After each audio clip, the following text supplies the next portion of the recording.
Niners faithful, 3 genuinely compelling stories today.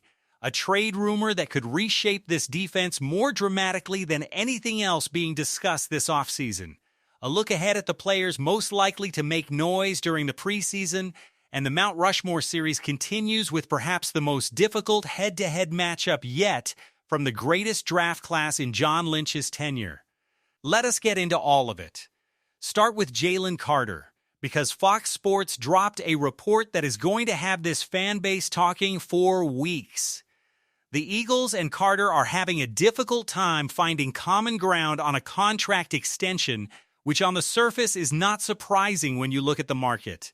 Jeffrey Simmons just became the highest-paid defensive tackle in NFL history at roughly $35 million per season on a 3-year, $105 million extension.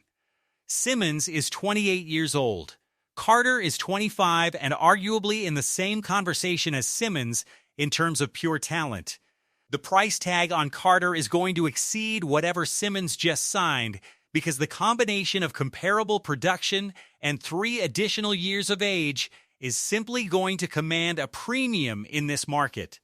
The Eagles may be facing the very real possibility that they either pay Carter a number that is difficult to fit on their cap, or they explore moving him. Fox proposed a specific trade framework in that same article: Jalen Carter to San Francisco in exchange for the 49ers' next 2 first-round picks and a 2027 third-round pick. The 49ers would also be taking on a contract that is going to make Carter the highest-paid defensive tackle in league history. That is an enormous commitment by any measure. But here is the context that makes this more than a casual hypothetical. Back during free agency this spring, reporter Easton Butler specifically noted that the 49ers had been calling about Carter's availability. The team then went on to trade for Bosa Odighizuwa, which was a great move, but Bosa and Carter are not the same type of player, and there is no reason they could not coexist and start together. The organizational interest in Carter was real before the Bosa deal happened, and there is no reason to believe that interest has disappeared.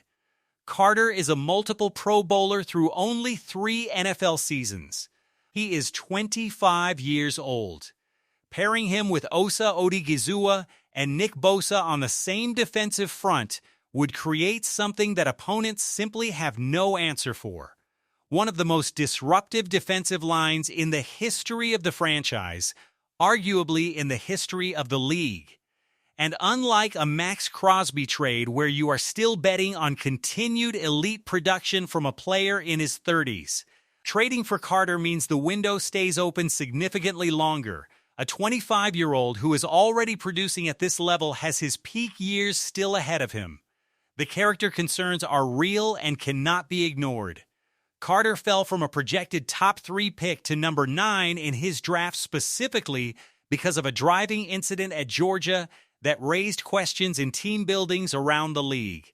More recently, he was ejected from a game for spitting on Dak Prescott during the 2025 season. These are not ancient history.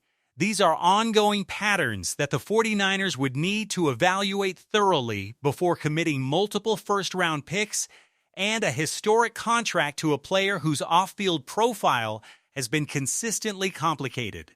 This organization typically pursues players without the preseason because training camp is approaching and the players most likely to make real noise when the pads come on deserve some early attention. Kalen Black leads the list. The third-round running back is going to get significant run in these preseason games given his position on the depth chart behind McCaffrey and Jordan James. The role he is being developed for, physical, downhill, capable of goal line carries and screens, is exactly the kind of work that translates to productive preseason performances. Backup defenders generally cannot replicate what elite linebackers do against a powerful downhill runner, and if Black can deliver a couple of goal line touchdowns and some explosive screens during the preseason, it will do wonders for his confidence heading into his first regular season. Romello Height might actually be the most likely preseason standout on this entire roster. And the reasoning is straightforward and honest. Preseason offensive line play is genuinely atrocious across the entire league. Backup offensive tackles in August are simply not equipped to handle an explosive pass rusher who has legitimate get-off speed and an actual pass rush plan. Height speed off the edge is going to be a significant problem for the tackles he is going up against in these 3 preseason games, and if he can show some power when his initial speed rush gets cut off, the coaching staff is going to be very happy with what they selected in the 3rd round. Brett Toth rounds out the preseason standout predictions, and the case for him comes down entirely to versatility. Backup offensive linemen who can play multiple positions, center, left guard, are disproportionately valuable to rosters that deal with the inevitable injuries of a 17-game season and a playoff run.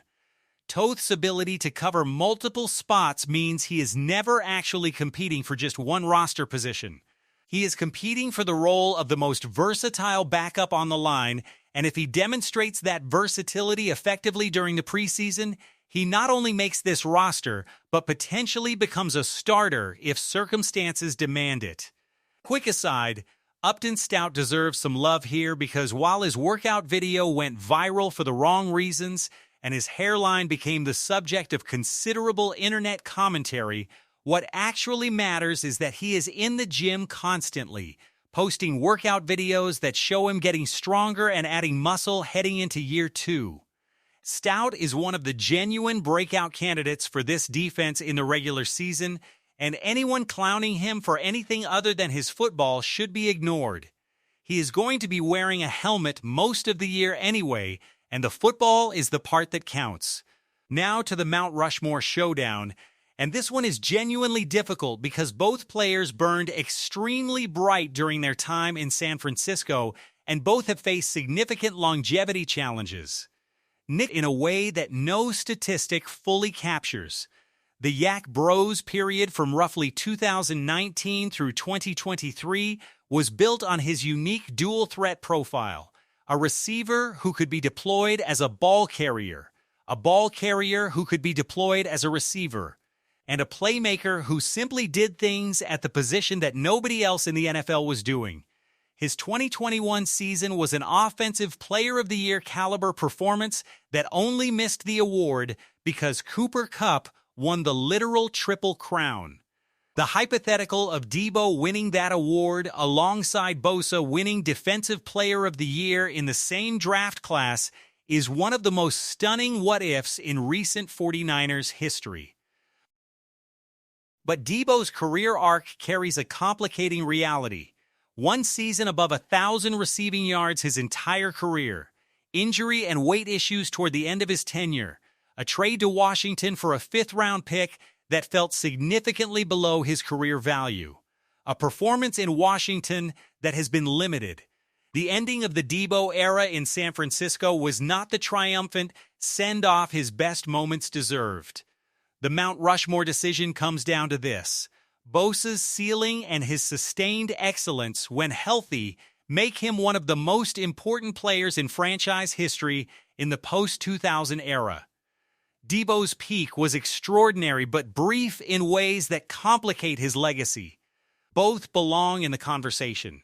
But between these two, Bosa's case for the Mount Rushmore might edge out Deebo's simply on the basis of how many elite seasons he has strung together when available and how central his presence has been to every deep playoff run this franchise has made. Let me know who you pick in the comments, and let me know if the 49ers should trade for Jalen Carter. Leave a comment, leave a like, leave a review, and subscribe for 5 days a week of Niners content. We will see you tomorrow.